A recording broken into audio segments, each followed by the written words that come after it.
Ladies and gentlemen, we had a man who I was lucky enough to be alongside who had boots on the ground at the Combine. Ladies and gentlemen, great friend of the program, Mad Mel Kiper. Yeah! Thank you, Pat. Thank you, boys. It's an honor. It's great to be back. NFL Combine draft season, best time of the year. We all know it. Yeah, we absolutely do, Mad Mel. Excited to see you around again. You look fantastic. I got to be with you at the Combine. What was the Combine experience like for you, and what did you learn? Did you learn anything over there, Mad Mel? Well, everyone knows the Combine's, kind of the social hour for everybody every single year. But you hear from all these insiders, all these different people, hey, I'm hearing this from this guy. I'm hearing this about this player. That's all horseshit, okay? When you go to the Combine, or at least when I go to the Combine, what you do is you tell people what they need to do, okay? It's as simple as that. Listen, I have the keys to success. I know exactly what every single team in the NFL needs to do to win a Super Bowl next year, okay? Now, granted, there are about, 17 to 18 teams, and it doesn't matter what the fuck they do in the draft. They're not going to have a chance in hell to win. But that doesn't mean I don't know what they need to do to kind of, get over the hump, so to speak, and not be a horseshit franchise. For example, talk to a couple people. Brandon Beane, GM of the Buffalo Bills, good friend of mine, close personal friend of mine. At least I consider him a close personal friend. Pretty simple. Got in there, we were kind of trading notes a little bit, and I just told him straight up, hey, listen, Brandon, all right, you need an explosive talent on the offensive end, whether that be, tight end, maybe another running back, maybe a guy in the slot, or maybe, a guy on the outside, because it's pretty simple, okay? We saw what happened last year in the playoffs, the Chiefs and Patrick Mahomes, the big bad wolf. Obviously, listen, I'm not going to get into that, okay? The big bad wolf, he's been put down. But Chiefs-aholic? Is that what you're talking about? Yeah, I'm talking about Chiefs-aholic, okay? He was not at the playoff game in Buffalo. No, he wasn't. He wasn't, because they put him down like a dog, like he deserved to be put down, okay? But again, that's neither here nor there. But I told Brandon Beane, pretty simple. Hey, listen, you get an explosive talent unless you want, Patrick Mahomes, Travis Kelce, Andy Reid, all the boys to come into Buffalo in the playoffs and, kind of treat it like a fucking middle school snow day, okay? They're doing snow angels on the field after the game. They're playing around, throwing snowballs, having a fun, making a mockery of the Buffalo Bills. Buffalo Bills have all the requisite talent they need to make a deep run in the playoffs, win the division damn near every single year. Great football team, but you got to get over that big bad wolf. You got to get an explosive piece. He knows that. Whether or not he wants to listen, I'm not going to give you, the full book on who I told him to take, who I like, which guys I think can kind of unlock that extra potential of Josh Allen that we've seen all these years. But I let him know, okay? And whether or not he wants to take that advice, that's completely up to him. I did see you getting escorted out of the Buffalo Bills suite. That wasn't because you were just telling him what he needs to do? No, absolutely not. Tough to find a bite around there. So I grabbed a burger or two, maybe a couple bags of chips. Apparently, I was not allowed to do that, okay? No one told me, hey, don't eat all their fucking food. Got a great spread. Pumpkin pie. One's touched it. Didn't have any pumpkin pie, okay? If they had pumpkin pie, listen, that's Mel's, okay? And everyone knows that's Mel's. Okay, so after you get escorted out of the Buffalo Bills suite and, it sounds like Brandon Beane was very welcoming to all of your ideas and opinions on how to run an NFL team, even though you've never done that. No, right? but he should be. Yeah, agreed. You found your way into the Colts suite, didn't you? I think you went down and saw yourself at the Colts suite. Is that right? Yeah, I did. Everyone knows that Chris Ballard and I, GM of the Indianapolis Colts, have a bit of a spotted past. He's kind of shit on me a couple times in our past, draft coverage, draft spectaculars, and that's fine. We could be at odds. We didn't really talk too much personnel. Kind of the first thing that jumped off the page when I sat down with him was, holy shit, this son of a bitch is jacked, okay? So I don't know if this guy needs to be making personnel decisions. Maybe he needs to, institute himself as the strength and conditioning coach. Ooh. I considered that, he's absolutely massive. His lettuce is beautiful. Absolutely beautiful. Very, very similar, Boston Cotter back in your studio. He's got a very nice kind of feathery mullet coming out of the back of his hat. But I basically just told him, hey, listen, if you get your offensive and defensive line to kind of, the same strength conditioning plan that you're on, because you are a big, mean son of a bitch right now, then maybe we won't have to worry about Anthony Richardson getting hurt in the third game of the NFL season next year. Hey, listen. That's all I wasn't saying, hey, get this guy. I think Anthony Richardson has all the tools necessary to be an elite NFL quarterback, but I think if they want to do that, Chris Ballard needs to get down to the weight room and start clanging and banging with the boys because he is fucking huge. Okay, I appreciate hearing that as an Indianapolis Colts fan. I like to know that, we got some dogs all over the place. Colts do need to protect Anthony Richardson. Anthony Richardson needs to protect Anthony Richardson. I think everybody has high hopes. Did I see, because I think I was there with you, actually.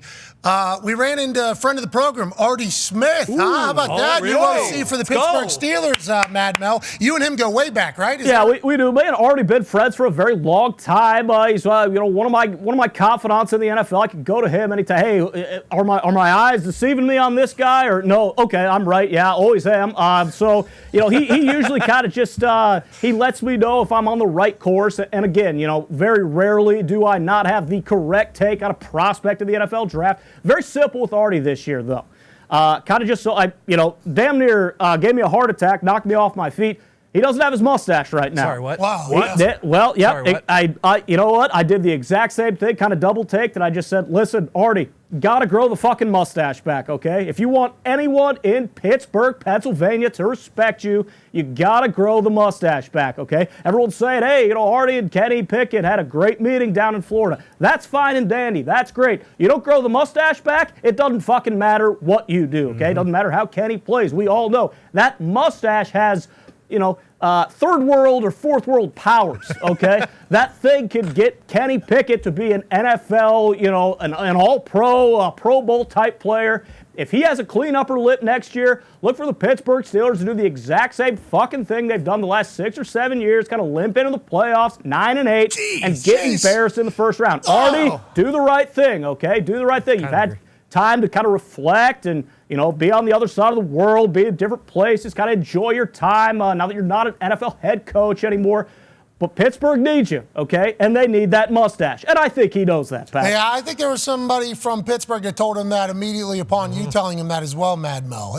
Is there a city better suited for an offense coordinator with an incredible mustache? There is not. Better than Pittsburgh, Pennsylvania? There's not, Nope, I don't think either. I think he understands that. Sounds like he understands that from me listening to you talk at him, by the way. Hey, Boston Connor has a question for you, Matt. Yeah, Mad Mel, first of all, thank you for the kind words on the hair. Your flow also looks fantastic. But, the Combine is really the NFL spring break. Everyone knows that. Everyone's mingling after the events of the day, are done. They're going out. They're having a good time.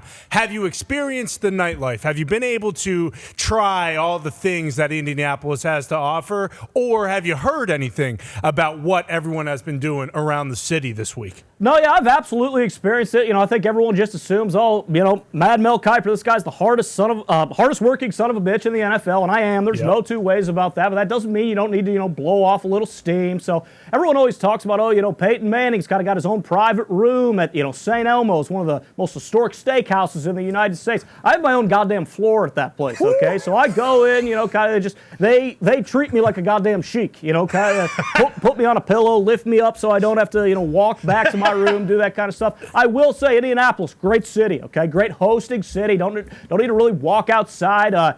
Honestly, there weren't too many homeless people down there. I don't know if they, kind of did the same thing that they did a couple years of the Super Bowl in L.A., get the street sweeper out and kind of shovel all the poop and the homeless people just out of there so that, all these different GMs and town evaluators don't have to deal with it. Great restaurants. I am a little disappointed in the lack of titty bars around the circle downtown, okay? Everyone knows, It's the middle of downtown. That's fair. Well, it's the middle of downtown, but who doesn't love a good titty bar, right next to a steakhouse? I know I do. So, outside of that, it's great being able to kind of rub elbows, rub shoulders with all the different, team personnel. But at the same time, we're not here to play grab ass, okay? I know certain guys love playing grab ass down there. Hey, let's go get dinner with this guy, and we can joke and we can laugh and take pictures. This is a fucking work trip for me, okay? All right, so I'm not there to have fun and play games, okay? So yeah, you can glean some information from the nightlife.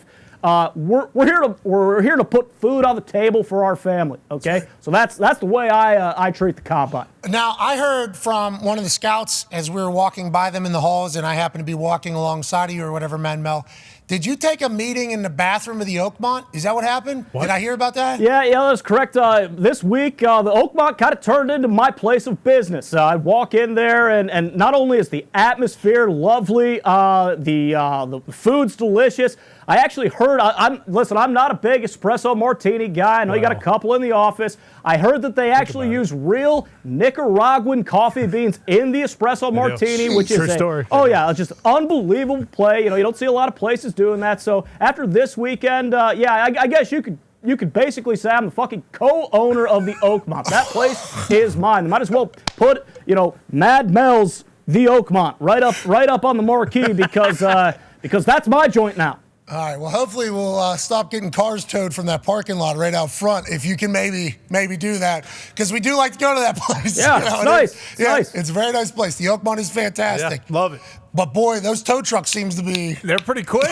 Tough to park down there if you're not an ant. So maybe they should figure something out. But again, that's the kind of long-term stuff. I'm more of the day-to-day weekend guy. Of course, you're a grinder. We know Mad Mel. Exactly. Tone's got a question for you. Yeah, Mr. Mad. I think everyone, not just me, holds you in the highest regard as far as your judgment of character, your judgment of brains, your judgment of an overall human.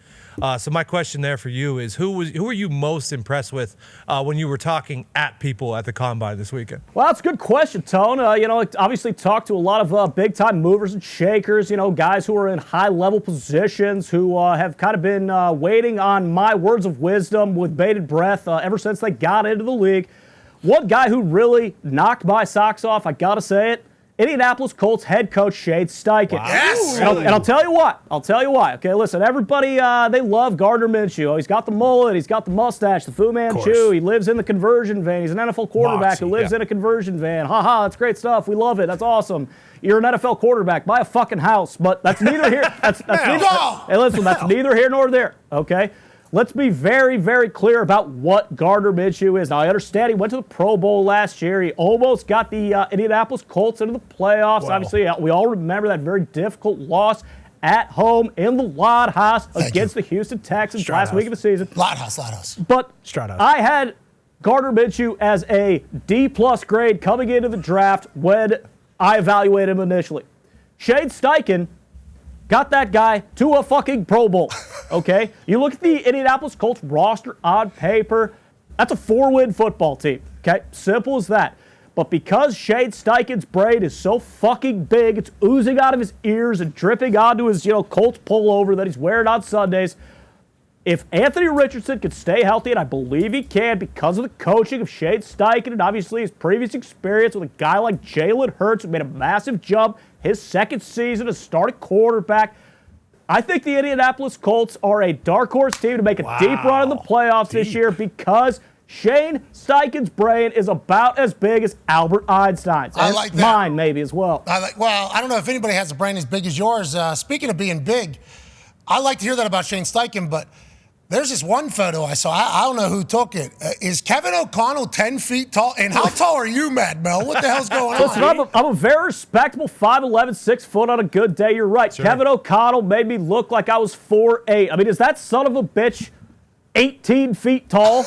How did that guy not play in the NFL for 18 years? Should have been a starting quarterback for, goddamn, he could.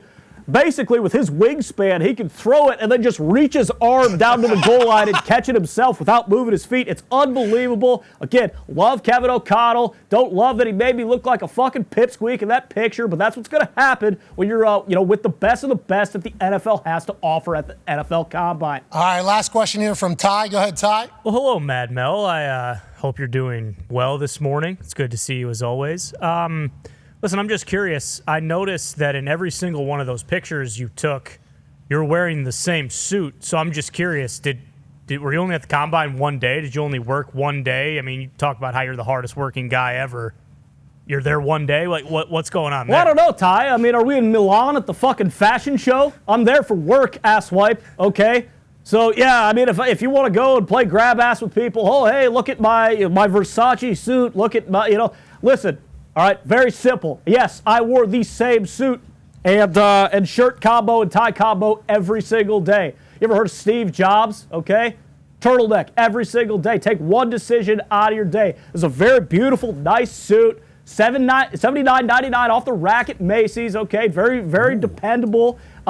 So yeah, I don't know. I'm not there trying to, get all the girls to look at me and say, "Oh, geez, Mad Mel, this guy's fucking sexy." I'm there to let these NFL GMs and pro personnel, staff know, hey, this is what you got to do to win a Super Bowl. I mean, the fact that you'd even ask that question tells me how big of a dipshit you are and how much, honestly, just how clueless you are. So I won't be taking any fucking questions from you for a long time, my friend. Jeez. You know what? As a matter of fact, fuck this. I'm done. Okay, I've given you guys enough. This is bullshit. Whoa. Fuck you guys. Whoa. What? Whoa. What did I say? What the? Ty, way to go. Is Mad Mel still there? I don't got to do this. They act like I don't got anything to do. I mean, I got hours and hours of film I could be looking at. These fucking assholes are treating me, like it's a stand-up comedy special. Like, I don't know what the hell's going on. I'm fucking sick of it.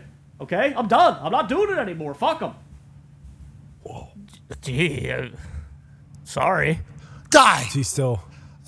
Look how you made Mad Mel feel. It's an honest I question. thought it was a good conversation. You did attack him a little bit. You attacked him a little bit. I think he overreacted, but that's classic Mad Mel. I think we can, besides the way that thing abruptly ended. What was that all about? Yeah, I don't know. I mean, professionalism, maybe. Just a tad bit. It's all right. Draft season's Mad Mel season. Yeah, Sure is. I think we got some stuff out of there before the terrible ending. You're going to have to make that right with him. I think we all probably were. And it is kind of a stand-up routine, to be honest with you. A little bit. Like he said that at the end, and I hope he doesn't take any offense to it. He's the best in the game. Yeah, He's the absolute best in the game. Always. But there was a lot of good stuff that we could take out of there. He agreed with the Artie Smith type thing. But how about whenever he was talking about Shane Steichen's big brain boys? Look out. Did you hear that? Yeah, I did. Did you hear that? I did. Did you hear that? I did. Did you hear that in the back? Yep. Okay, we don't know what's real and what's not real whenever Mad Mel Kiper is talking to us about anything, but I heard him say that Shane Steichen's brain is a big one. And also, Kevin O'Connell did look like he was 20 feet tall in that. Joining us now, a guy who finally got internet service back. Obviously, he's, it could be us, too. We have no idea. Yeah, sure. Ladies and gentlemen, AJ Hawk. Oh. AJ, Mad Mel is firing early in draft season, bub. I did not see it ending that way. Unfortunately, Ty's question really seemed to set him off. Mel's about ball. That's about it, right? He didn't care about fashion. He didn't care about anything else. I think he was wearing the same suit today, Ty. Yeah. You didn't even mention that. Yeah. It might be just his draft season suit. That might be his thing. Listen, I made a mistake. Okay, I'm big enough to admit that, but to make that kind of proclamation and get all pissy like that, that's I'll make it right. I'll make it right.